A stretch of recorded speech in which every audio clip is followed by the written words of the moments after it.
এই যে দেখেন ভালো ফলনও আসছে, প্রত্যেকটা জায়গাতেই প্রচুর পরিমাণে ফুল এবং ফল আসছে। আপনারা যারা টবে টবে বা ছাদ বাগানে করতে চান তারা মূলত এই গাছটা লাগাইতে পারেন। এই যে এখানে দেখেন আরেকটা গাছ, গাছ তো বেশি বড় হয় না, কিন্তু হোয়াট এ ম্যাজিক, একবারে মাটি থেকে, গাছটার মাটি থেকে শুরু করে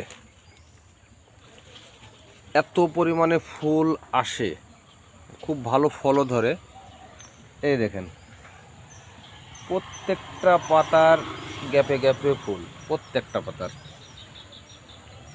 আর মূল গাছটা দেখেন একবারে গোড়া থেকে উঠে আসছে, সেখান থেকে ফুল। এই দেখেন কি পরিমাণে সিম আসছে এটাতে।